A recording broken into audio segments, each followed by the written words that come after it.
the Spiritual Underground podcast. Once again, it is Dan coming to you from the wood shop at DTM Enterprises, my little wood shop in my backyard.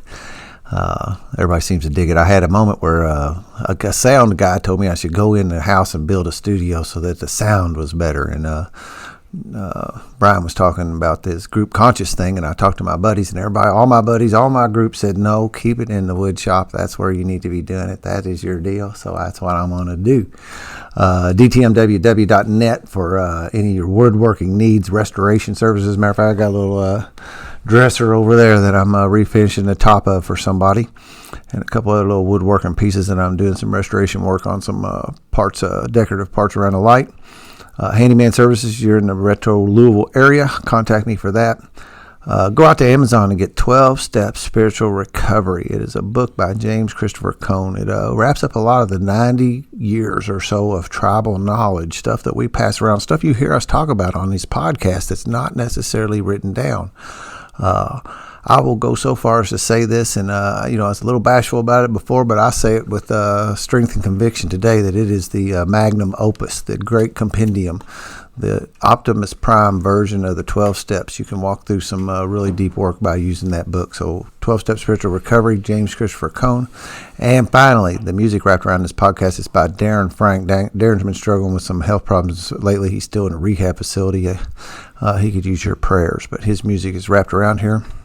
So today's guest, we have a double header today, and you'll hear Brian's story, and this stuff comes out on the podcast and not in the way that I sit here and record it. So it sounds a little funny. It's hard to make believe some timeline that's not really happening. So Brian just sat here at the podcast table and told his story, and his sponsor Billy is here too, and I've done that before, and I really like that energy of a sponsor-sponsee. I can kind of see that they look at each other and they their energies work together as they sit here and tell the story. And I saw that before. I might have to start working more with that thing, with that concept of having a sponsor-sponsee. And I actually like to have guests in at times because I like the energy of more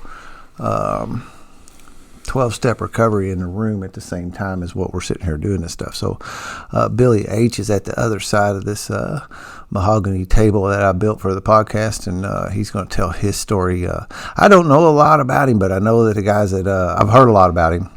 My sponsor spoke about him.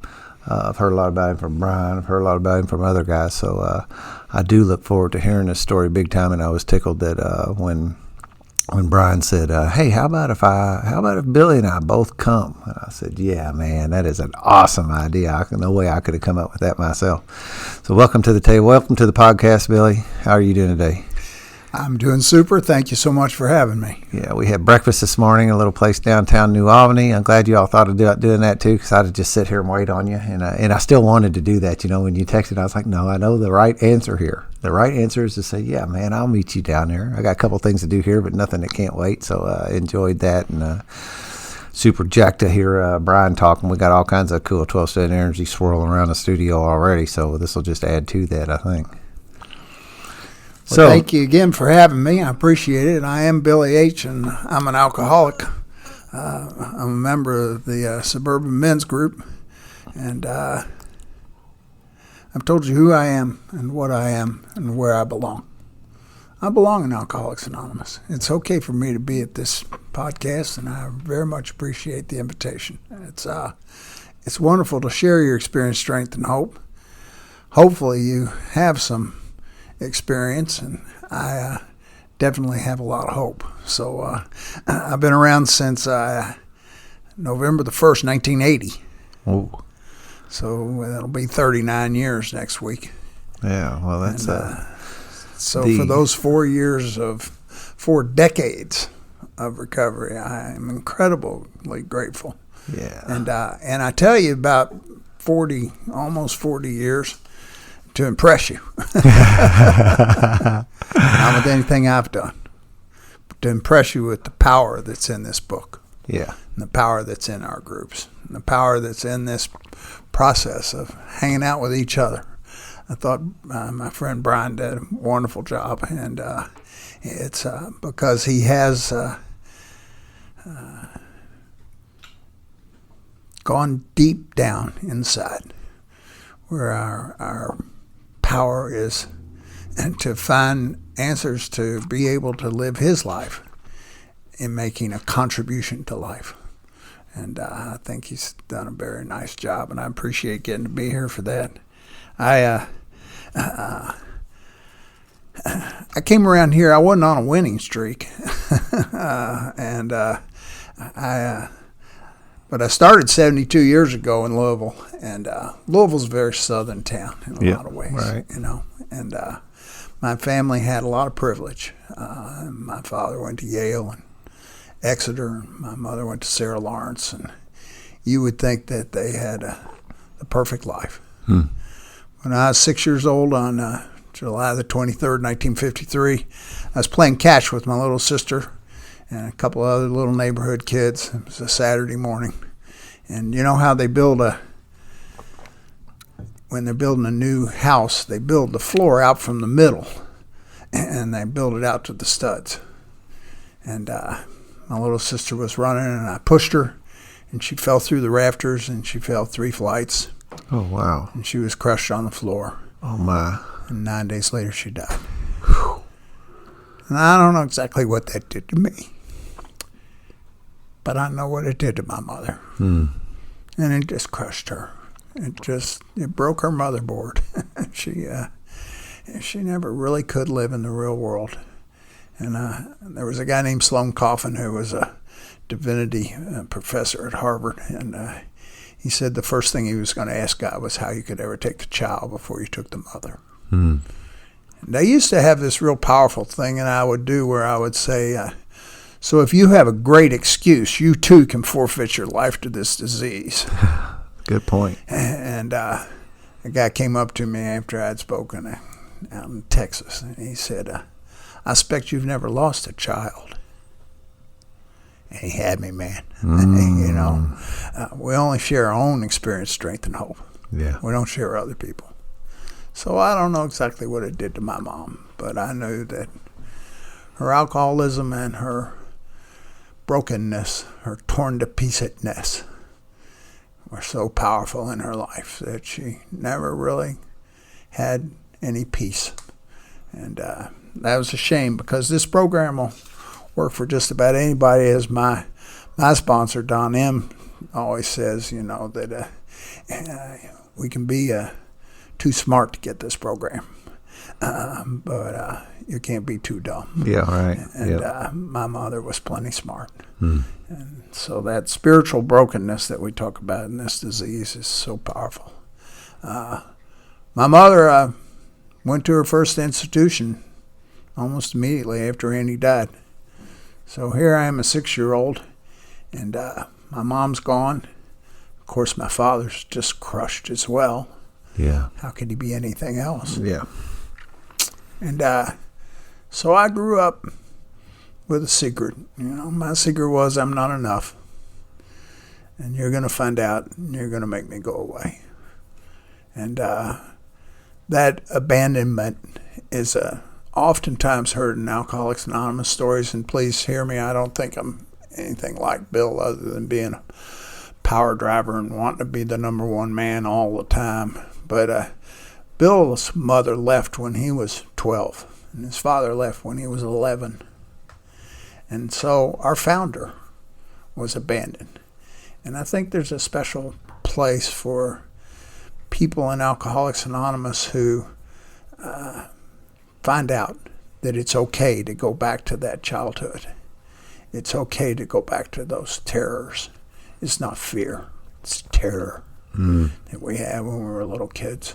Yeah. And it's okay to go back there, because Freud said the die is cast at 6. And I think a lot of our defects of character were simply processes that we needed to have because they allowed us to stay alive. Yeah, survival mechanisms. Survival mechanism, that's the word. And so it's so powerful to get in touch with those things. But if you get in touch with them with no answer, then all you have is the sickness. Yeah. And so I really enjoyed what Brian had to say about that, how powerful this program can come in and change your life. They sent me away to my first First place they sent me away when I was just 7 years old. They sent me to a camp, and I was wet in the bed. I was having a lot of trouble. They put my sheets up on the side of the cabin, and they put my name on it. Oh. And I was mad as hell. Yeah. I came back. I found a way to get back to Louisville without my parents coming to pick me up because I was so furious. And I stayed furious until I got to Alcoholics Anonymous, and a good while after I got here. I love the newcomers that come into the meeting, I'm going to kill that bitch, and you want to go, keep coming back, man. Yeah. You're doing great. But we come in here with a little rage, and we have this magic process. It's called the fourth step of Alcoholics Anonymous. We're allowed to look at that fear that pushed us around, made us be people we didn't want to be. I didn't know that that's what caused me to be such an egomaniac, so afraid to have that mask where I had to make you believe I was somebody that I thought I had to be, so I'd be cool, so I'd be okay. And so they sent me to my first shrink in the 2nd grade. And I never had any problem with shrinks. Tricking shrinks comes easy to alcoholics. I was tricking this one shrink. She was the marriage counselor, and I was sleeping with her, which I thought was a little unethical of her. But then I was divorcing her, so it kind of went both ways. But tricking shrinks is no problem for alcoholics because, we don't want to tell them stuff that would embarrass us. We don't want to be paying them and have them think less of us. So, we just don't tell them the truth. Yep. And that's the way I operated when it came to all that mental health stuff before I got to Alcoholics Anonymous. And then, you get guys with, they have their work clothes on with their name on them. And those were our heroes. There was a guy named Ken. We used to just get so excited. My buddy I get sober with, he was a top of his class at Wharton School of Finance. And we used to say, Ken's going to talk. And Ken would talk about walking up and down his house trailer with a shotgun and scaring everybody, all the neighbors to death. And I love those people. Those people that have the truth that comes through the process of Alcoholics Anonymous. I was having a lot of trouble in school, and I'm dyslexic. Burns, one of our well-known and certainly very accomplished doctors, Burns B., he says that a huge proportion of us are going to have learning problems and ADD and that kind of problem. And boy, I had it in spades. I couldn't learn the ABCs, and I was embarrassed on a pretty regular basis with that.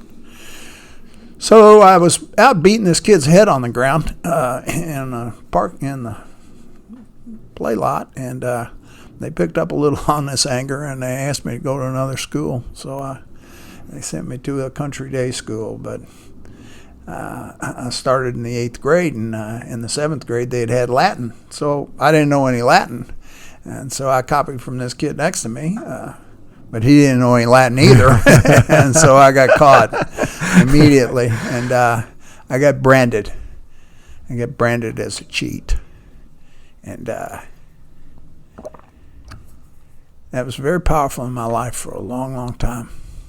Not the cheat part, but what the headmaster said when he said, "You're so dumb, you're dumber than concrete." And I carried that around until maybe my 5th or 6th inventory. Wow. And I realized, that I wasn't smart enough. That was the problem. And I spent a lot of time trying to impress you that I was smart. And you always look like a guy that's trying to impress somebody when you're trying to impress them. So that's, I'm sure, the way I was perceived oftentimes. I was lucky, though. I had a few little skills, and I could play a little football. And my sponsor always talks about how we have a place where we can go when we know we're going to get busted. we know we're going to disappoint. And so we always have a few little tricks. We're cute or we're smart, or my deal was I could play a little football. And so they crushed my knee when I was very, very young. I was a freshman fullback at the country day school against a huge public school, and they made a wish and just tore my leg off. And it turned out that was really fortunate, because many years later I got kicked out of the Marine Corps because my bad knee. And that was in July of 1967. I was real grateful for that bad knee. Yeah, isn't that interesting? Now I've had 6 knee operations. My ankles are no good. I got bulging L4-5, S1, T6, C3. I put my head through a windshield. The car was only 4 days old. I always burned my cookies that I had to wreck a 4-day-old Cadillac. And I was with this woman, and she was not my wife, and I was not her husband. And we went over down on Peterson Hill, where those bricks are, and went over there, and I took a little nap, and so I kind of got a little off the road, and I ran into this micro minibus, Arlo Guthrie's micro minibus, and I hit that son of a gun, and it went flying down that Peterson Hill, which is just like a ski jump, and I watched that as it went down the hill next to me, end over end, and I knocked out that windshield with my head, and that's just when they started making windshields so they wouldn't shatter and go in, break into a million pieces. Or they made them so they break into a million pieces, and instead of shattering into shards. My mother put her sister through a windshield when she was very young, and they were 2 very pretty girls. And I know my mother always had a huge sense of guilt. And I guess I always had a sense of guilt. But nobody was terribly surprised. But anyway, I had this ability to play a little football, and I started drinking. And God, I love it. I mean, I loved everything about it. And I mostly drank beer when I was in high school. That's what you could get, and that's what made sense. But I grew up in the middle of the whiskey families that are in Louisville, and so there was always hard liquor available to children, really. Today it had been a crime for all the booze that was around when we were kids. By kids, I mean 15, 16 years old. And I thought that the deal was how much you could drink. I thought there was a test to see how much you could drink. And so I would try 18, 19 beers before I'd throw up.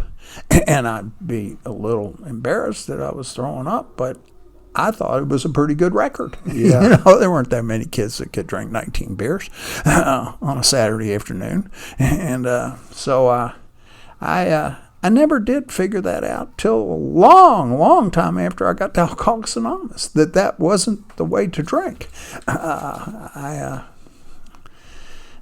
As I said, sometimes I wasn't very smart. And I was in a high school drinking fraternity that was 100 years old, the F&M. And we were proud of our drinking. And there were a lot of kids that got away with it.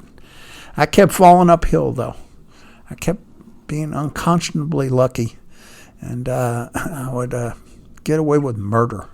And I did a lot of reprehensible stuff, but we share our experience, strength, and hope in a general way. We don't share all those details. And that's probably a good thing, because people don't need to hear all that tacky stuff. But I am also instructed by my sponsor that I'm to tell you what I was like, not what it was like. What it was like may have been entirely different what it was like for you. I may have grown up in certain circumstances that are entirely different than yours.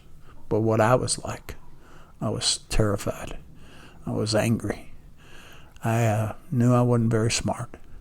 I knew that if you told me that you really, really liked me and you were a woman, that you probably weren't very smart, because I had to go out and find somebody all the time to tell me that I was okay. And And as soon as you would tell me that was okay, then I'd leave you before you could leave me. And so I was a serial dater, except for the first one. She was very special, very beautiful, looked like Bridget Bardot. And she was went away to school, to a fancy finishing school, and she dumped me. And I was a year and a half younger than her. It's no small wonder that you'd dump a 16-year-old kid for a 19-year-old college guy. But it just was devastating to me. And I remember drinking and watching Days of Wine and Roses. I remember watching Lee Remick and Jack Lynn, and she said, I can't not drink. I can't not drink. He said, Kirsten, why don't you come back? Can't you see how well we're doing? And he was obviously in AA. And she said, I can't not drink. Everything is too gray. There's no color. Mm-hmm. That's a pretty good description of the way my alcoholism turned out to be. Everything got gray. Everything was the same color. One of the first promises in page 83, when we talk about those promises, is that it will be amazed. I never had that promise when I was drinking. Nope. I was never amazed. Everything was just gray. Everything was just common. And I like the idea that those promises on page 83 that we've kind of institutionalized, the promises start on the first page. And there's promises after every action step. How about the fifth step promises? Our fears will fall away. Yeah. There's a promise. Yep. And that one you'd like to have when you come around here? Or the best promise in the whole book. Best promise in the whole book's right there on page 62. It says, so our troubles are of our own making. I like that one too. Huh? There's a promise. Yeah. Because I was a divorce lawyer, which is not a defect of character, by the way. But I was a divorce lawyer for a long time. And I used to have a lot of victims we now call survivors of domestic violence. And I used to tell them, there's a real problem when you're a victim. What's the problem? And they never would know. I said, the problem is they're going to keep doing it to you as long as you let yourself be a victim. And that's the problem with our victimhood that goes around a lot in Alcoholics Anonymous. It does. Unless we get it addressed. Unless you have a sponsor, a person, a guide. Person, if you go to the woods, you want to have somebody that's been there before. Have somebody say, hey, there's a trail over here, and we can follow this trail, and we can get out of this woods. I also love the people that come into AA, and I've been sober a whole 9 months. And I say, well, how long did you drink? Well, 18 years. Well, you think you can walk out of the woods in 9 months? After you drank for 18 years? Not likely. So for me, I needed a sponsor when I got here, and I was so lucky. My very first sponsor was a guy named Jack Latham. He died sober in this program after about 45 years. And Jack, the light would come into Jack, and through him and into the lives of those people he came into contact with. And you could tell, everybody knew, Jack Latham, the love came through him and into their lives. And he came up to me after my first AA meeting. He said, why don't you and this young lady you're with, who was the gal who brought me to Alcoholics Anonymous, come back to our house, and my wife and I will make you a cup of coffee and give you a piece of cake. My my second meeting.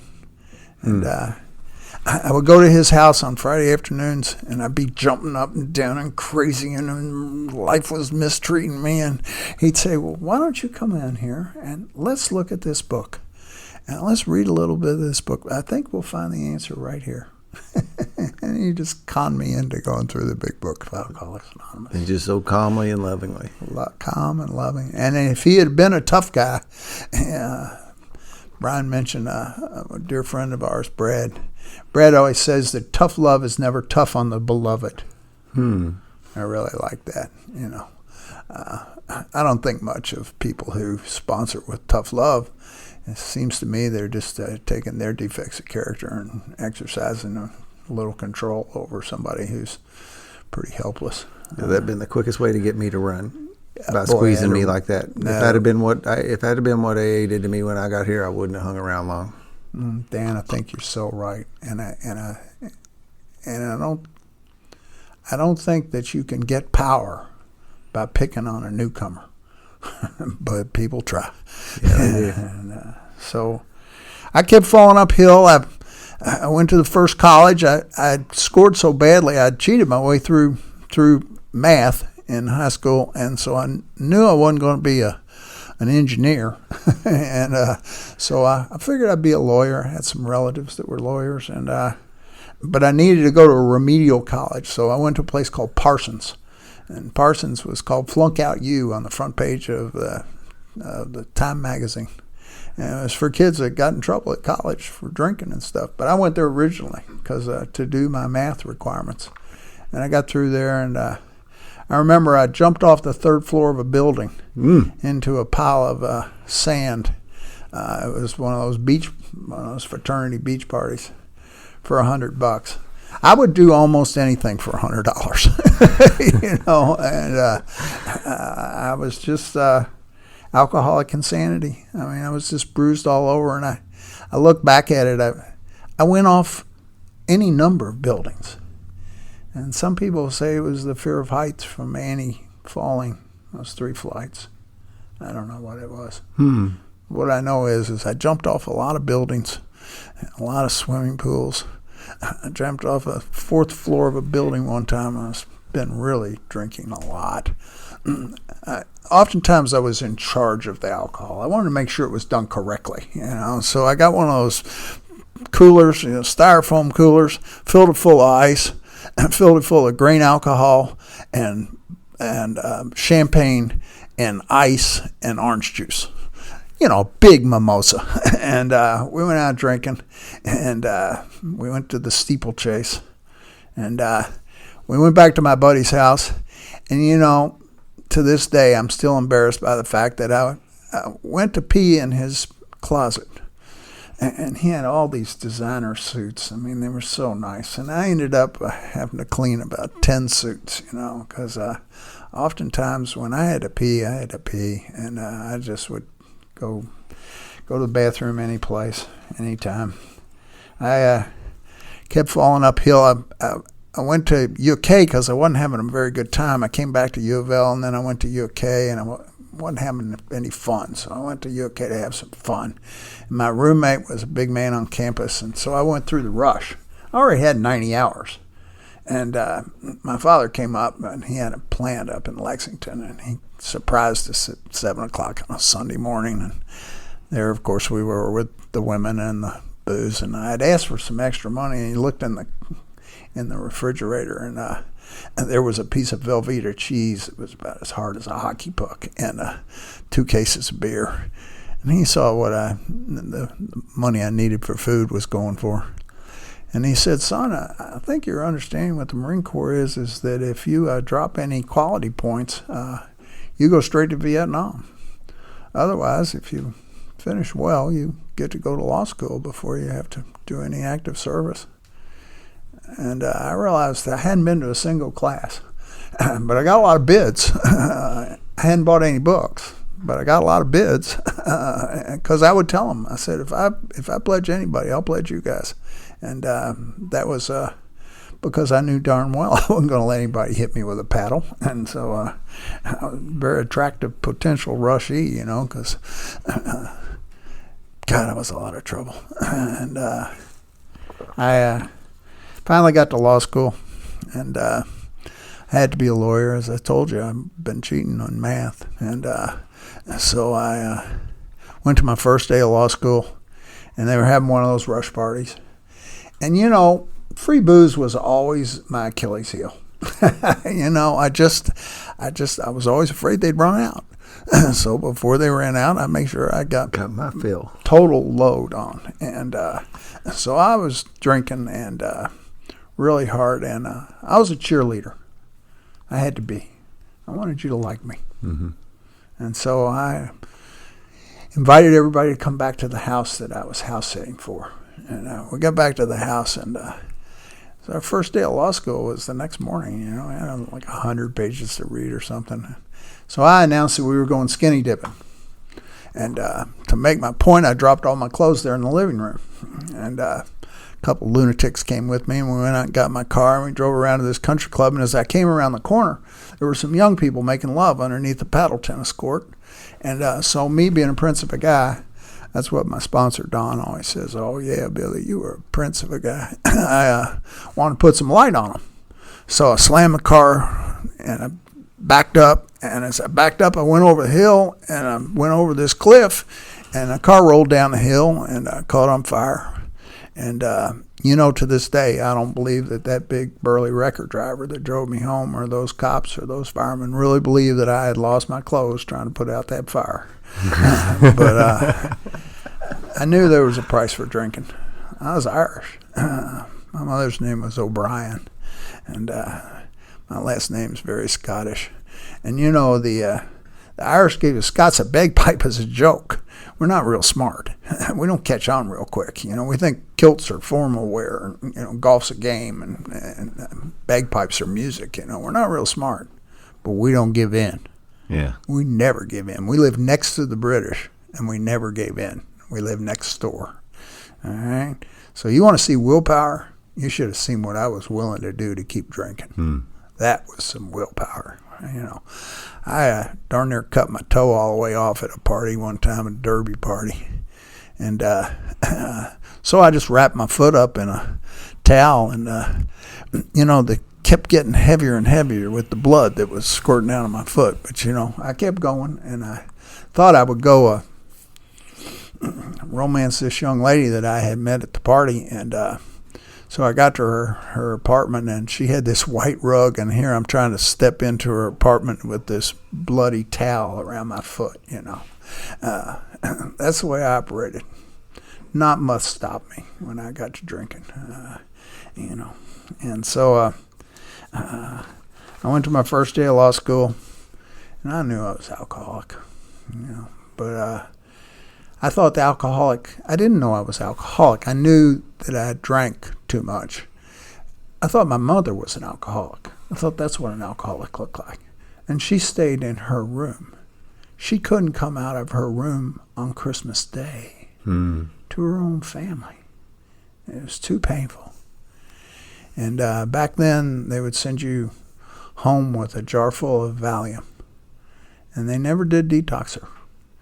And I remember getting furious. I was a young lawyer, and my mother finally got detoxed after many, many, many years. And I was going to sue the place, you know, because we got to quit taking these various mind-altering chemicals. And I'm not a doctor, and I don't give people medical advice, but they never did detox my mother. And so she never hit the floor. She never hit the ground.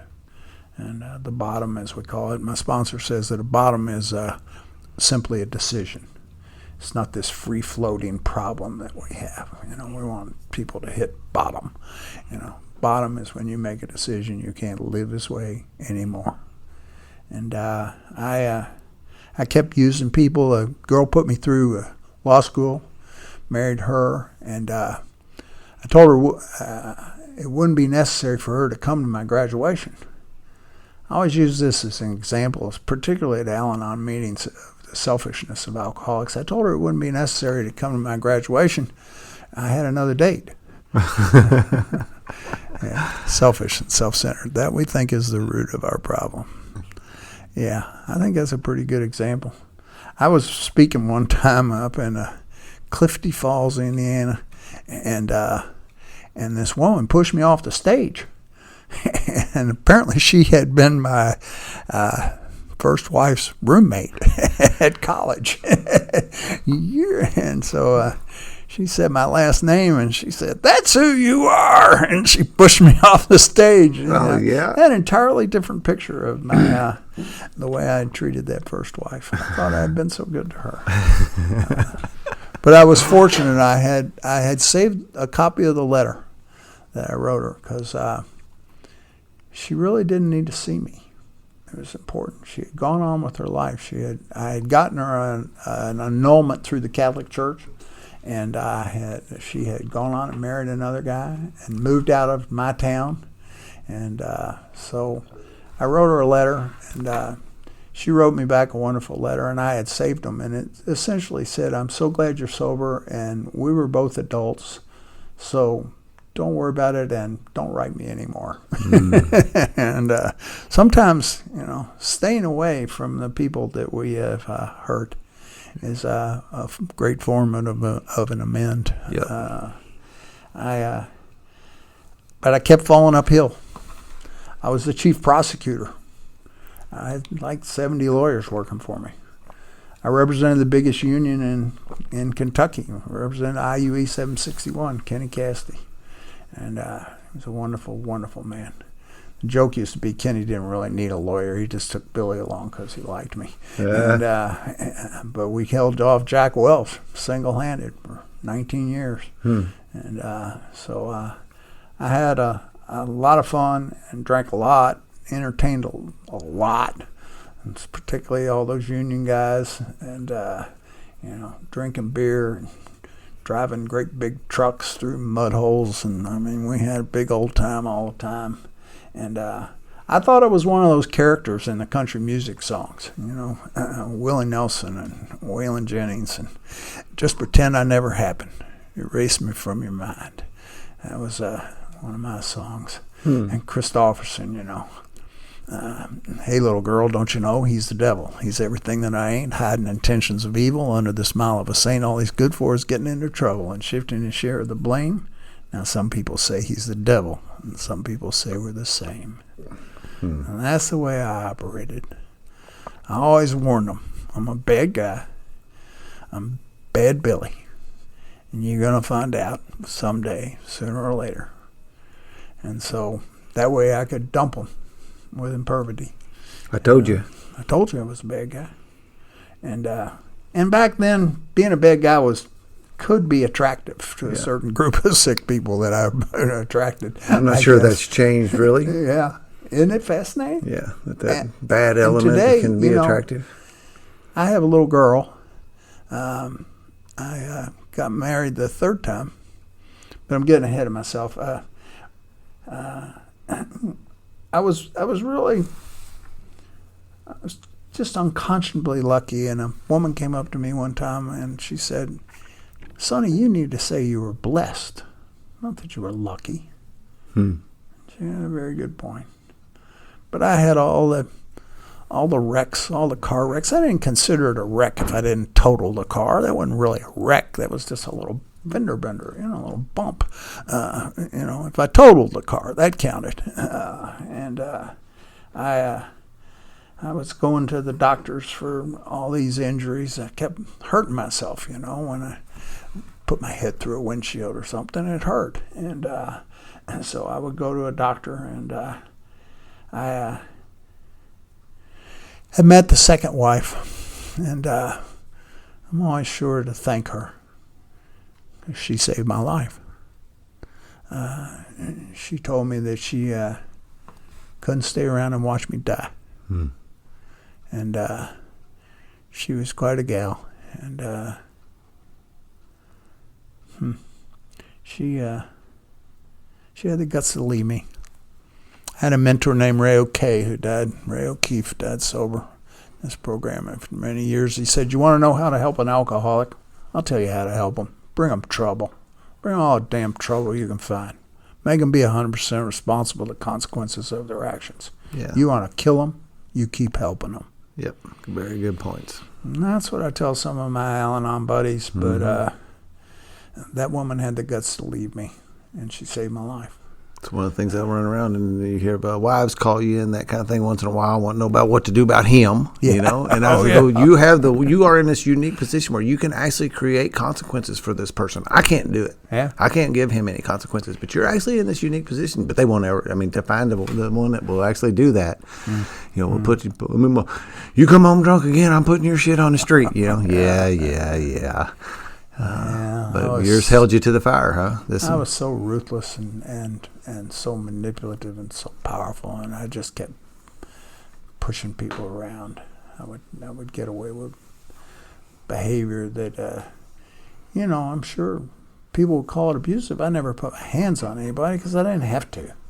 Matter of fact, that's been something that's happened in my life in the last few years. People have told me how intimidating I was. I was a divorce lawyer. I was a union labor lawyer. I thought that's the way it was supposed to be. That was the mask that I thought I had to have. Yeah. Looking like a tough guy. I smoked these great big cigars. A wonderful guy named Bob B. was an AA speaker. He's been around a long time. He said, what 3 things will you not give up to have a closer relationship with the people you love and God? Those cigars, man. I could keep you away with those cigars, I'll tell you that. And that's the way I operated.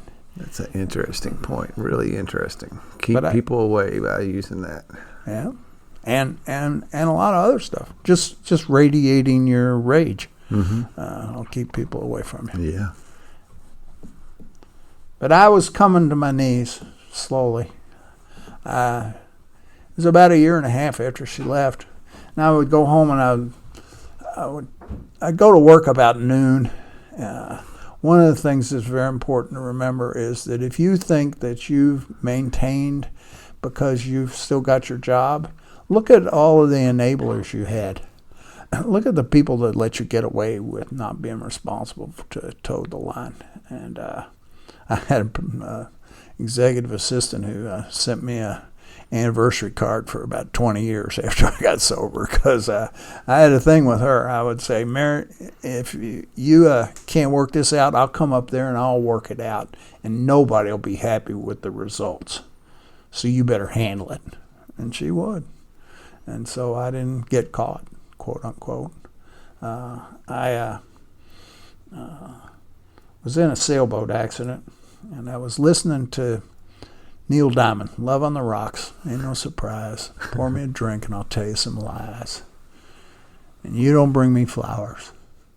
And I drink a fifth of Courvoisier, a fifth of Martel Cordon Bleu cognac. I only drink the best. Be careful how far away you think you are from the street, because I was just lucky I had enough money to polish it up, make it look like I was doing okay. But that's because I was probably taking my defects of character and polishing them up and sending a bill for them as a lawyer.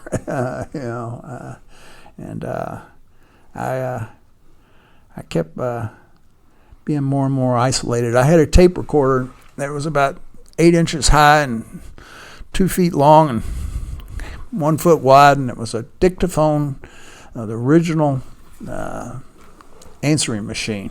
And, today I'm not sure a kid would even know what it was, with our phones that we've got. But it had a message, Willie Nelson playing Until I Gain Control Again, and said, leave your name and message. If it's important enough, I'll get back to you. And the only people that had the number were my secretary and my father. I was isolating some. And I had those curtains closed. And I was like a vampire. I didn't come out till dark usually. And I would come out at dark and go down to the joints and go prowling, go hunting for her, somebody to tell me I was okay. And so I sank this sailboat, and we were in the middle of Green River Reservoir, and it wouldn't been so bad, but we had some non-swimmers, and we didn't have any life preservers, and the stove wasn't locked down because the boat was supposed to be in dry dock, and so it went right through the top of the sailboat, and it sank like a rock. And it wouldn't have been so bad except it was pitch dark, and the real problem is it was snowing. Only alcoholics go sailing in snowstorms, okay? And so they took me to the hospital. And first they thought it was hypothermia, and then they thought maybe the boom had hit me in the head. And finally, after being in the hospital for a good while, a couple of neurosurgeons told my family that it was probably something like a wet brain, tinge of wet brain. And that I had so insulted my brain with alcohol that I had stayed in intensive care all that time. And I had only been drinking for like 3 or 4 days. but it was 5 or 6 fists, and so I was in pretty bad shape. And I did. My dear friend Brian describes it as the insanity of alcoholism. I got out of there, and I made a very conscious decision that I really had to cool it a little bit with this booze. So I smoked some of that non-habit forming weed, and what Brian calls the Bob Marley program, and I was smoking that. And when I got to smoking weed, oftentimes my judgment would get bad, and I'd get to drinking.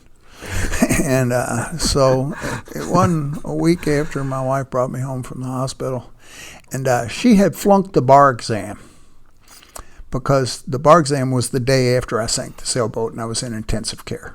She was just a wimp, I mean, she was first in her class in law school. How she flunked the bar, I never could understand. But she got all upset because I was in intensive care. And so finally she left. And I'm, as I say, very grateful for that. I remember my last drink was Halloween night, 1980. And I had a date with Wonder Woman. She had a wonderful costume, and she looked just like Wonder Woman. And I wanted to make her respect me mightily, so I couldn't do that when I was really drinking. I was just reading another biography of Bill, and he was very apologetic for how much alcohol took away from his loving skills. And I want to make sure she liked me, and I was impressed. So I had been seeing this shrink, and he told me that he wasn't going to keep seeing me unless I quit drinking. So to make my case, I told him I'd take antabuse. And I'd seen my mother drink on antabuse. I said, I may be crazy and wild, but I'm not stupid, and I won't drink on antabuse, so you give me antabuse. So he did, and he gave me like 1,000 milligram antabuse. And the drugstore couldn't fill the prescription. They had to send it to New York to get a big enough antabuse. That scared me, That guy really wanted to hurt me if I had a beer. And so I couldn't take the antabuse. And I always thought I quit drinking on my own. And I think a lot of people come into AA and they say, I quit drinking. I mean, you listen to some of these stories like my dear friend Brian and Brad and my sponsor, and they literally said they couldn't quit drinking. I thought I quit on my own till I realized that I had that antabuse for about 6 weeks before I could take it, because I always thought that it would catch me from behind. I was so drunk that I thought that if I took the antabuse, I'd get sick right then. You're right. Yeah. And I got to sober up a little bit before I can take some of this. That's right. And so that's exactly what it was.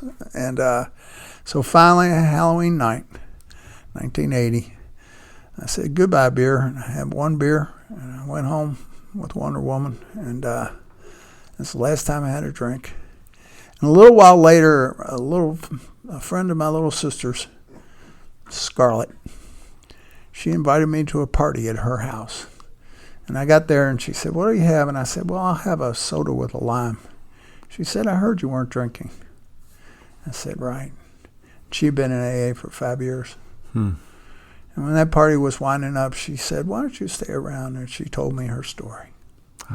And nothing in my life has been the same since. Wow. Nothing in my life. She took me to my first meeting. It was Brother Jerry. And he said that Copernicus was almost burned at the stake for saying that the earth wasn't the center of the universe. And it helped him a whole lot when he found out that he wasn't the center of the universe. And it occurred to me that even the Supreme Court would keep meeting even if I died. And that's how arrogant and full of myself I was. An egomaniac with an inferiority complex, as my sponsor describes it. Yep. And so I started going to those meetings. The next week, I went to Club Med. I'd already paid for it. And you get those beads for the drinks. And I had the beads for the Cokes. And I met a kid, and he was the only other person there that had my color beads. And he was much younger than me. I was 33 years old when I got sober. And he said, yeah, he sat around the tables too. And I had a buddy. Cool. And there was a guy named Prather who had a book called "There's a Place Where You Are Not Alone," and I started the idea of meditating. I had done some transcendental meditation trying to get sober, and there's nothing quite like breathing in recovery. It's very efficacious, and it helped me a whole lot. And I started reading that book. They said, "Who are you to say there is no God?" It crossed my mind that maybe I wasn't that big. But supposedly a Catholic priest told my mother the reason my little sister died was because my father was a Protestant. And I had some stuff with this God stuff, man, the Catholic Church. Mainly it was because I didn't want to follow the rules, really, the truth be told. But I had a lot of stuff with this church. And so I was angry as hell. And that's the reason that I kind of agreed to make this podcast. It's because I wanted to share with people that they don't have to wait 10 years before they come to their knees. And I was with my sponsor, Don, and I had quit this job. I had this wonderful job. I designed the job, and made a lot of money, and I got all of the fees from the members of the union that were injured. And so I really had a great job, but I really didn't like it because I had a boss. I don't know about you, but I know some alcoholics that don't do well with bosses. Yeah. And so I just I quit that job. I called my sponsor. I said, Don, you and I, we're trial lawyers. We know a lot about focus groups. Maybe we ought to do a little role playing. He said, "Billy, we don't need to do any role playing." He's got quite an accent. He's from Western Kentucky. He said, Billy, Butterow, we don't have to do any role playing. Why don't you just be the little Western Union man? Put on your Western Union hat and gently, quietly, and lovingly deliver the simple truth. And let them do with it what they need to do with it. Imagine if you'd been responsible for all the Western Union telegrams that were delivered in the Vietnam War. If you had to be responsible for the reaction. So I gently, quietly, and lovingly went in and said, "Thank you very much. I've really enjoyed working here, and you've been a great boss. And but I'm done." And so I told him the simple truth, and I made more money that next year than I ever made because I ended up getting a lot of clients as a result of just handling it properly. And so anyway, I was very fortunate. I had to go out and make amends to that wife. I was a business typhoon when I was drinking. I blew through a lot of deals, man. I blew up a lot of deals. And I was a coal baron. I was an oil baron, cattle baron, and a bagel baron. I had a bagel shop in North Hallandale Beach Boulevard, where the Door Out Country Club is. And boy, we lost our tails in that one real quick. So we were cattle barons, and here's a bunch of lawyers, and we're supposed to own these cattle. And actually, the story has evolved now after many, many, many years that we probably never ever did get the cattle. We were just one of 4 groups that he sold the same group of cattle to.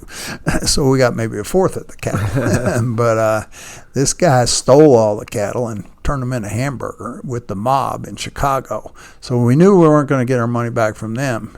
And there was this judge in Western Kentucky who was trying the case, and he was trying this thief, and I had promoted him to number 1 on the FBI's most wanted list, number 5 on the most wanted list. And this judge was missing an arm. And I called him Flipper. He used to move the pages with the stump of his arm. And he heard it. It was probably a poor choice of trial practice. And so they asked me to leave town for that trial, and I went out to California to see the ex-wife who had to get out of my town. And she moved to San Francisco. She was a wonderful person. And the way I'm supposed to do the 8th step, and the 9th step in particular, become willing, but to execute, is to say, I know what I did to you, but I'm not sure what that did to you. So you tell me what I got to do so we can get square. Changes the energy a little bit. If they say, well, why don't you cut your arm off, and send it to me in a bag, well, I thought I'd clean out your car, I threw up in your car. But they said, no, just ask them what you have to do to get square. And, of course, the first thing you have to do is listen to them. Most of the time, the amends that you have to make where you really hurt somebody is with people that cared about you. Mm-hmm. And they just want you to know how much it hurt. Yeah. They just want you to know that you did hurt them. Yeah. And that you're aware of it.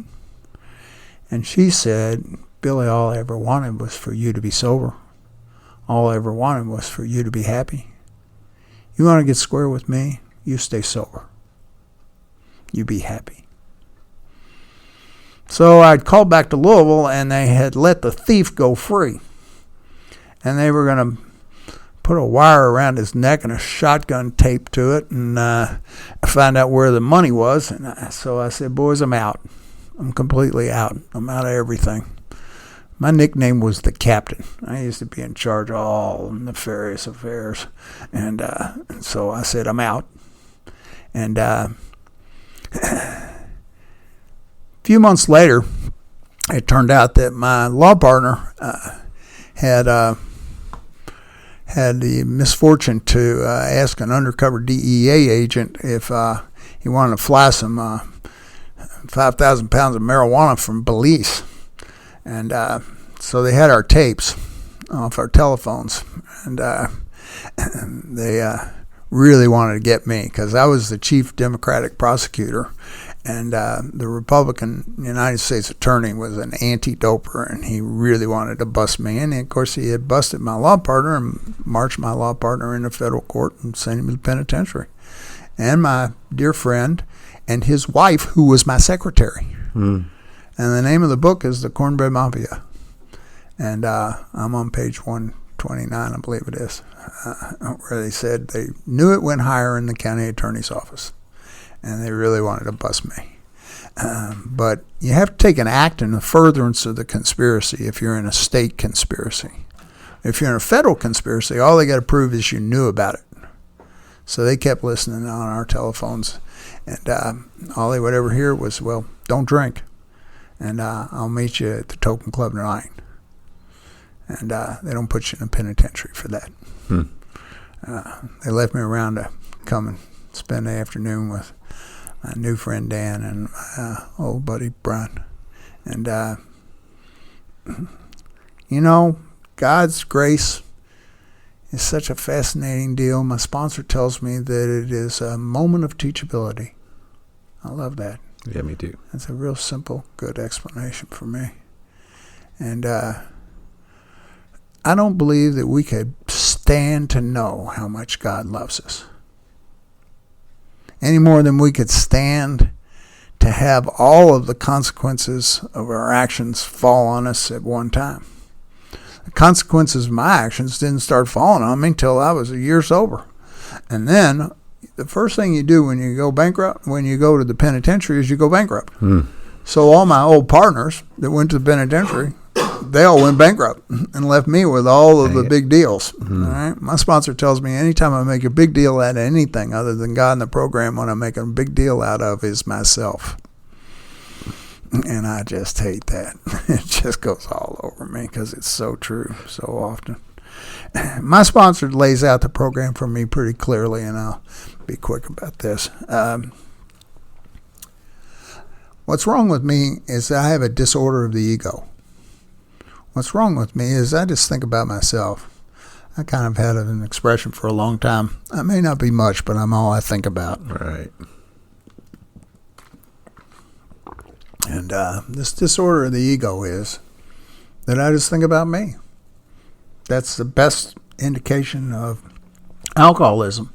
And I like the description of alcoholism that's set out on page 52, the bedevilments. Having trouble having relationships. Those bedevilments on page 52 are real clear. They are active alcoholism. Yeah. And I discovered later that those things we call the promises after the ninth step, they're parallel precisely. the bedevilments. And so I'll know that my attempts to use this process are right there on page 88. And it says, I'll have a new mind. And Don P. told me that a new mind is the mind of a sober person instead of the mind of an active alcoholic. It said right there on the top line, you'll have a new mind, not a new brain. Brain's what you make change with. A mind is this mind of God, mind of the universe, mind bigger than just the brain, much bigger. Yeah. And so I have a new mind, and it tells me that I will intuitively know the perfect next right step. God's never going to tell me the right step for tomorrow. He's never going to tell me the right step for somebody else. But he will always tell me the perfect next right step. Yeah. And the next right step is usually something really pedestrian. You know, like pick up the phone, pick up the file, return the call. Do something decent, Billy. Just take action. And that's what my sponsor's so hard on. Just take action, Billy. Take action. And my thoughts, feelings, and beliefs are my disease. There's not even any overlap. They're one and the same. My belief system. Oh, my goodness. You couldn't say it out loud when I got to AA what my belief system was in a mixed meeting. My thoughts, I'm going to die, or I'm not enough. My thoughts, feelings, and beliefs. My feelings, I'm going to kill that son. And so they are my disease. And it doesn't matter whether I understand or agree with the cure. It doesn't matter whether I think it will work. My sponsor always used the metaphor of penicillin. Doesn't matter whether you understand it, whether you study it, whether you know the molecular structure of penicillin. You either take the penicillin or you don't. And you get the results that you get. It doesn't even matter if you want to take the cure. You either take the penicillin or you don't. Yeah. And so he always advises me that I have these problems, and I call up and I say, I got this terrible problem. And he advises me that if you have an unmade bed and that's the problem, you can call your sponsor, you can take the steps, you can go to meetings, you can share, you can do whatever you want, but it's not going to get any better till you make the bed. And so oftentimes my advice is, well, let's just get the bed made, okay? And then we'll see how your thoughts, feelings, beliefs are. Yeah. Because they are to your disease. I want to just do a couple of quick things and we'll be done. How much time have we used? Hour 2. Ooh, well, we're just problem. Just about done. We do not have a time restraint here. Yeah. I had this thing about Annie dying. And so for me, that fourth step is so powerful. And one of the things that's so powerful is that oftentimes we gloss right over one of the most important instructions. It says to pray for a loving and tolerant attitude. Mm-hmm. And, Don P., the guy that I learned this from, he had this son-in-law that was beating up his daughter. And so, everybody's going, oh, he's going to be in big trouble. Don was a very big, powerful man. And but he said that he almost screwed up. He didn't pray for a loving and tolerant attitude. And he realized that the guy brought home his paycheck every week. And it's the first positive idea he'd had about that young man.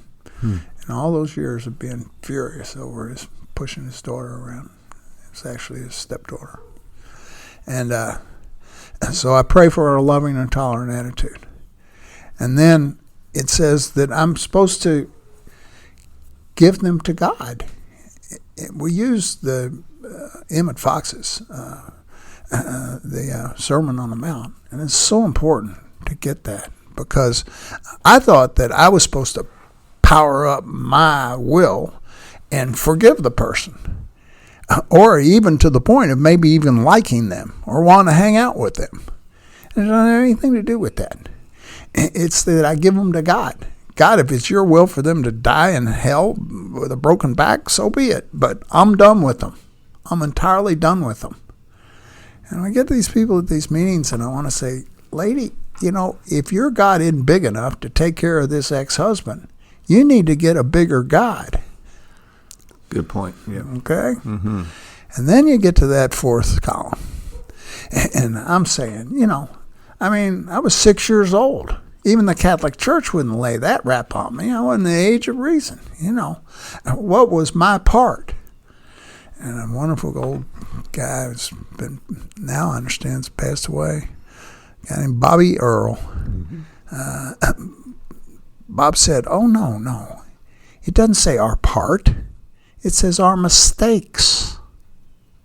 It's not our part. It's all your part. Remember page 62, so our troubles are of our own making? Mm-hmm. I made all of it. Well, how did you make that? Well, my mistake is I hold on to it. I hold on to my right to be a victim. My mistake is I hold on to those thoughts, feelings, and beliefs, those things that are pushing me around and that make me not be useful. I was with one of my great mentors, a guy named Jack Keegan, who died sober in this program, and I had a picture of my father with my little girl, and I was meant to be sure and mention that my dear wife and I got married, and I was 47 years old. She said she wanted to have a little girl. I said, what? I don't see that in the contract. Wait a minute. And she wanted to have a little girl. So we had a little girl. Her name is Alexandra Ann. She's named after my little girl, my little sister, Annie. And A.A. Hogue, get it? Alexandra Ann. And so we had this little girl, and that woman, she's the current Mrs. Hogue. I find that calling her the current Mrs. Hogue helps keep her on her toes.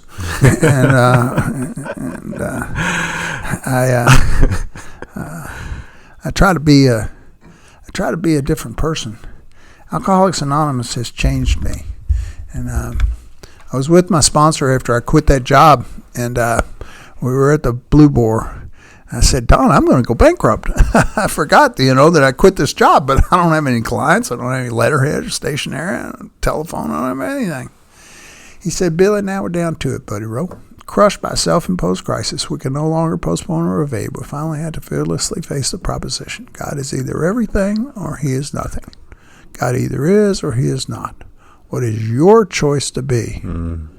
And that's the first time I realized that I had a choice. And so I asked him, well, tell me about your God.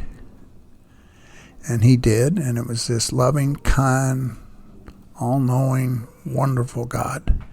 And that wasn't the Irish God that I grew up with. And so I started studying, and I went to every kind of goofy thing you can do, searching. Thomas Merton said, a spiritual seeker is a person who, once they have experienced God, nothing else will do. And I started taking this meditation very, very seriously. And Bob J. and I went to a meditation teacher at Bellarmine, Dick Sisto, who's a famous meditation teacher. And we really started getting serious about the meditation. And I started trying to be in touch, and I was with a guy named Ray O'Keefe, and I said, I've been looking for God. I've been to the beach, I've been to the mountains, I've held my little girl in my arms. I want to have this experience of being in touch with his power.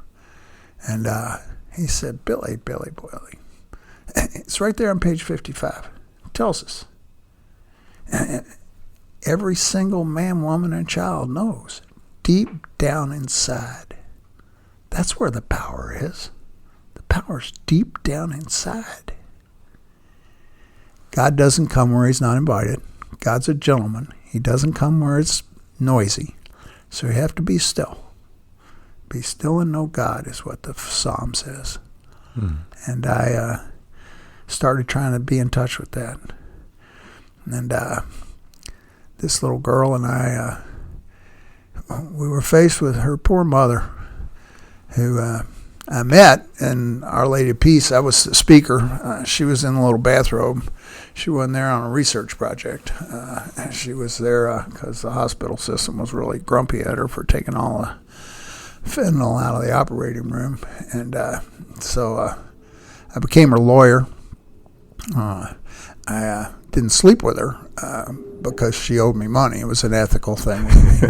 I try not to sleep with people that owe me money. And so it was about a year till we started to get together as boyfriend and girlfriend. And she was sober for a good long while. And she had this terrible slip in the operating room at Children's Hospital. And she was taking fentanyl. I went and asked Don, and I said, at least I had a lot of fun when I was drinking, a lot of the time, for a long damn time. And I'd be on the bar, and I'd say, come on, we're going to Florida. And I'm in it, And I said, she takes this stuff, and she's just, boom, out. Gone. And he said, Billy, Buddy Rowe, sometimes people are in so much pain that just 1 minute of relief is worth whatever it costs. So my poor dear wife, she slipped away from meetings, she slipped away from the program, and we're running around with all the most wonderful people in all AA, my sponsor, and a whole bunch of circuit speakers and a whole bunch of people that are just wonderful AAs, and we had this great life. And she kept drinking. And last year, she was knocking down a fifth a day. And I thought she was going to die. My sponsor said, Billy, she looks terminal to me. And Don and I couldn't figure out what to do with her. She had all the knowledge she could ever need. She'd had that for 30 years. We just celebrated our 30th wedding anniversary in the healing place, the women's healing place. And Don came and got me because I was crying so hard I couldn't go get her. I couldn't take her to the healing place. Traffic was screwed up, and I couldn't find how to get there. So we checked into the healing place, and she did 103 days down there. And I was having a lot of trouble, and I was praying, God, show me the way. Show me the way. So he sent me 5 sponsees. And that's always the answer, working with others, And so my dear wife now is just had her 6th month chip. She just got. Awesome, man. Safe, sane, and sober. And it's the first time she's been sober in many, many, many years. And my little girl loves it. She loves it. And I love it. And so I'll end up by saying that Alcoholics Anonymous changed me. I'm not the same person I was when I got here. That guy said that I have another date. He's not the same guy anymore. And my father, he used to say, son, I know you know a lot about being a gentleman. As a matter of fact, sometimes I think you use the rules to make people feel uncomfortable.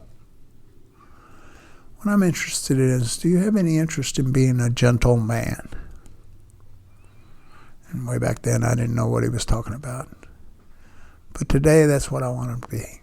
I want to be a gentleman.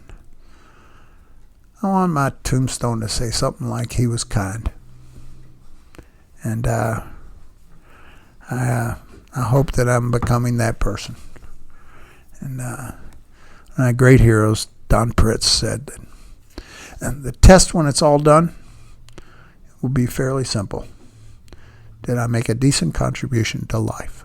And that's my hope, is that by hanging around and having all these lunatics in my life, all these new sponsees, and I can make a decent contribution to life.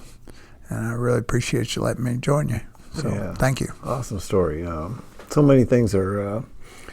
Sometimes I like when I'm talking to Brian or I'm talking to some of my friends, I tend to want to interrupt more. And when I listen to you or when I listen to Don, I feel more like a student where I want to sit and listen and take it in. I don't know I'm not judging that at any level. I just observe that that's something that I do. You said a number of things throughout the podcast that relate to you. One of them is kind of funny because you have things happen. This stuff where we tell each other stories is a trip. I've just texted my son and asked him if he was up and would he come get Bruno, please.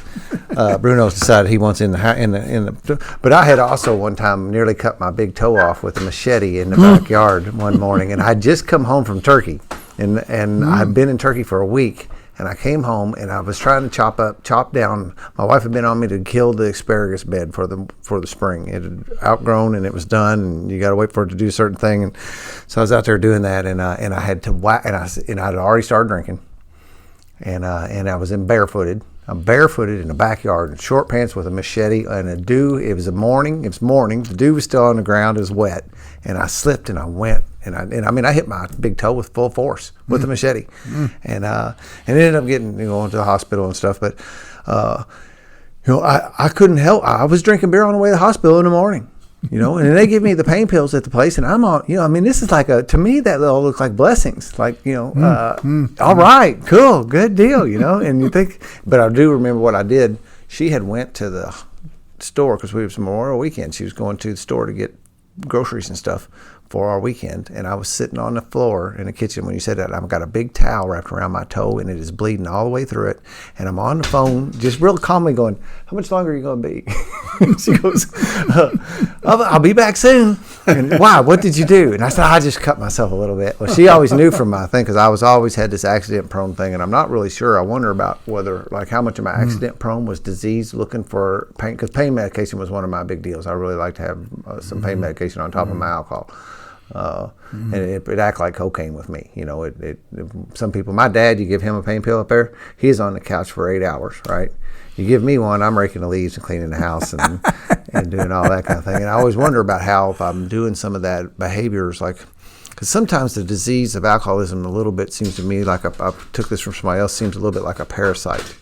Where it has hijacked my operating system, and I'm doing stuff contrary to my true spirit when I'm doing things. And some of this stuff I know today, like now even sober, I have to look and go, I don't know me that well, and that's why I have to have other people around me to say, hey, here's what I'm thinking, and what do you think? And I need to bounce these ideas off of other people. But I wonder if that parasite of alcoholism didn't have me doing some things that was hurting myself on purpose in order knowing that I was going to go be able to get pain medication. I fell off a roof one time of complete, it was just dumber than hell to be doing what I was doing. Blowing the leaves off of the metal roof down at the cabin when it was starting to sprinkle. In rubber boots. That thing was like an ice skating rink up there. Yeah. And I fell off and I hurt my head, and I went to the hospital and they wouldn't give me pain medication because they was afraid I hurt my head. And I'm like, this is not the way that I have this thing planned. But they've done all sorts of studies about our recklessness, that we don't wear seatbelts, that we don't take care of ourselves. Yeah. Long after we get sober. Yeah, you wonder, we also, Bob Earl's one of my come to say that too, Bob Earl's one of my very favorite speakers. I have grown up on speaker tapes. So my very first sponsor introduced me to speaker tapes the day that I met him, my first day that I came into AA, which I'll say, I always had to qualify that. I came in with a third tradition desire to stop. I've been court ordered to AA when I was a kid, when I was 16 with that DUI, and 19 again, and other times when I got in trouble, but had no interest but other than get my card punched so that I could get out of trouble, right? And but when I came in with that, I had a guy turn me on to speaker tapes, and then another friend turned me on to Bob Earl. I have like 40-something Bob Earl tapes in my phone. He is a staple of mine. I do love to listen to him. And you were talking about that because he talks about, like, one of the things that I picked up, he talks about smoking and being suicide one thing at a time. You talked about the cigar and using it to keep people at a distance, and it made me think about like that whole habit thing. I'm 733 days off of nicotine. Last week was my 2-year. I dipped primarily later, so I was on smokeless tobacco. But I also know, when you said that, I thought about how that kept people at a distance from me. You know, remember Bobby Earl had a cigarette, had an ashtray big enough to put a fish on. Yeah, right, yeah, and and now today, like when people smoke, it causes me to be wanting to have a little distance between me and that. I just don't want that in me. I don't want to smell like that, and that's a real interesting concept that you presented there about using cigars to keep people at a distance. Another thing you said is that really caught me was the fact that you've jumped off of roofs. And again, I don't want to interrupt because you're in a flow and stuff, but I think about that and then having that be related to the fact that what happened to your little sister. And you almost wonder, I don't know, I'm just throwing out like ideas is like, almost is that like trying to like off proving myself? I'm not afraid. Or is that, because I'm wondering, like thinking about like, am I trying to go the same way that she went? Am I almost trying to kill myself here? In the same way, because one of the things that I hear as I talk to people is this element, because I try to back them up into their childhood, and a lot of times behind the podium we don't have time to go into that, right? But we have a little bit more time here, is to go back and look at these things that happened to us when we were children. You just started right off with a huge traumatic event that just blows me away, man. I mean, tears was coming out of my eyes as you said that, and I have had a couple other similar experiences here where somebody just brought something out on a table. It's just gut-wrenching right out of the gates, like, oh man, this trauma aspect of this disease in people's early lives. I believe in the whole disease concept that I was born with this thing at some level, big time. But I also know that like that nurture nature kind of thing of you take that genetic component, because my mom was also an addict. She's a professional woman, but she got her pharmacy stuff and that's the first place I started stealing pills was from my mom. We talk about sometimes, and you hear people talk about stealing your friends' drugs and helping them look for them. I did that with my mom. I stole her drugs and helped her try to figure out who was stealing her pills. And she ended up losing her life to this disease ultimately, just a little bit, it never does look like alcohol, or rarely does it look like alcoholism or addiction. It looks like something else. It looked like a stroke.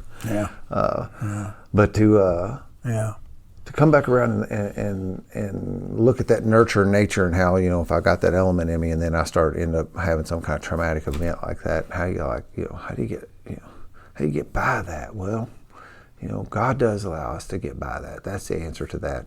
Is how do we get by that, and Joseph Campbell's hero's journey thing, and about how we're going to end up bumping our heads against stuff, and that just is life, right? And Buddha says life is suffering, right? We're going to have these things happen.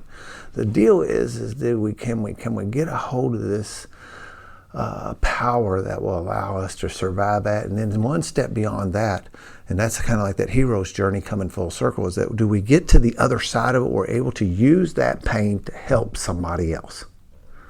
And and I get touched every time I talk about it, because this stuff means something to me big time. That Joseph Campbell myth and mythology, I mean, that's what opened the door for me to the higher power. I was not going to go there with a Catholic God. I wasn't going there with a traditional God.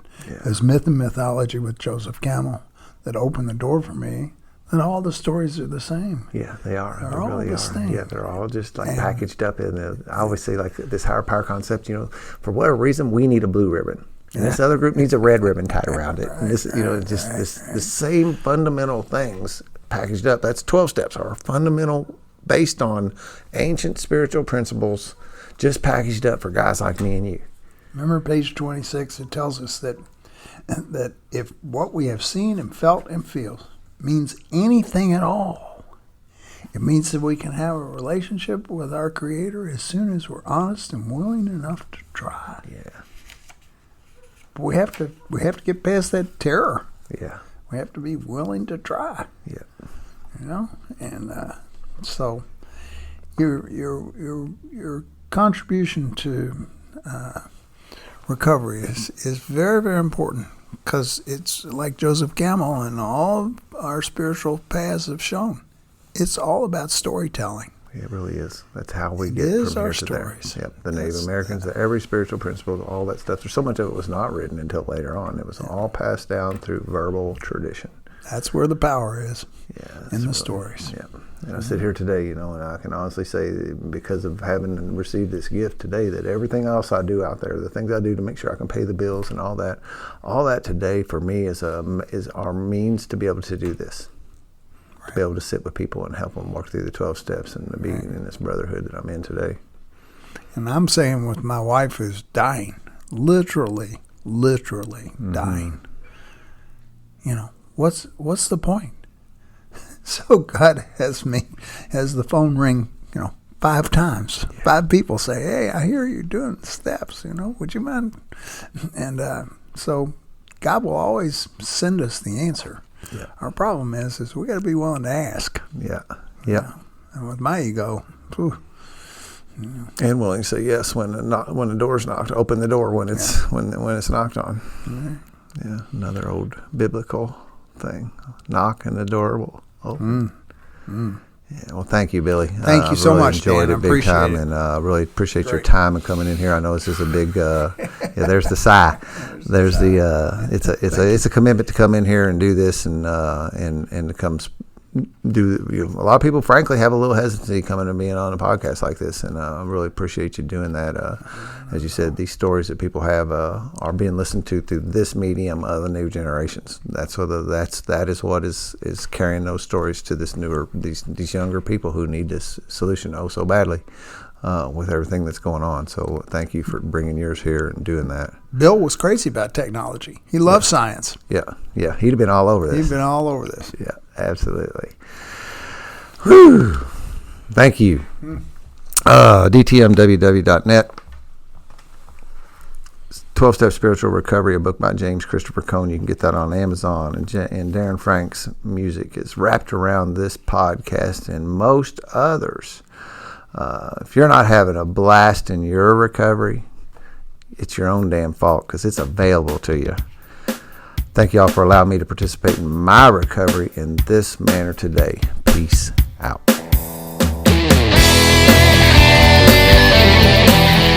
Greetings, folks. This is the Colonel. You may remember me from episode 126 about nicotine recovery. Well, I'm here with this week's public quit announcement for those of you wishing to add nicotine to your recovery roster. This PQA is brought to you by DTM Woodworking and Handy Dan Services. Everyone always wants to know about that first couple days and how bad it is, or whether theirs was a normal experience. Well, after Lord knows how many times I've gone through it, I can tell you that each one is a little different. It really just depends on you, the state of your addiction, and some other chemistry crap. But here's what you can expect. That first 3 days where the nicotine is still in your system, you're going to feel miserable. You'll feel decreasing energy levels and a desire to just bury your head in your pillow until it all goes away.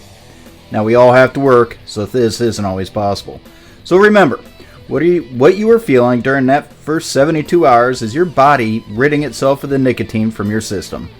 And probably for those of you addicts as bad as me, you'll also be battling the worst of the physical addiction, i.e. shaky hands, trouble thinking straight, and a constant desire for a nicotine fix.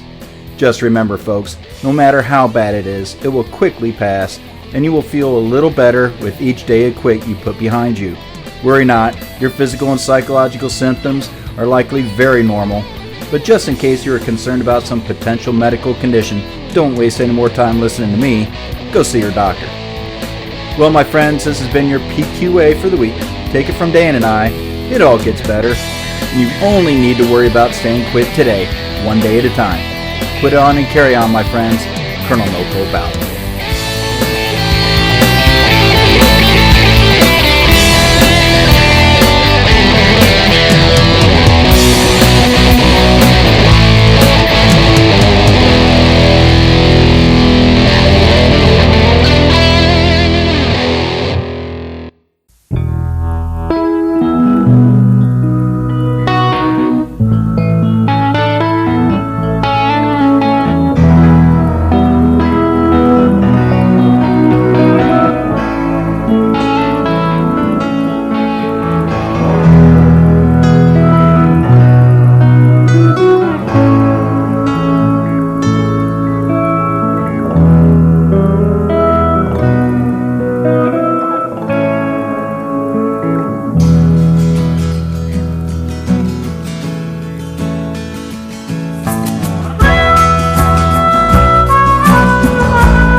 just who they wanted. Always tried to do everything they said. Only did the things they would approve of. Lock away all your dreams inside your head. Year after year you try to be a good girl. They never failed to point out when you were bad. Stuck to the program like a robot. Became a trophy for mom and dad. But inside you want more. Everything you've been waiting for. Looking for that open door. So every day in your bed, and your heart just keeps saying, let go and fly. Let go and fly. Spread your wings to the sky. Let go and fly.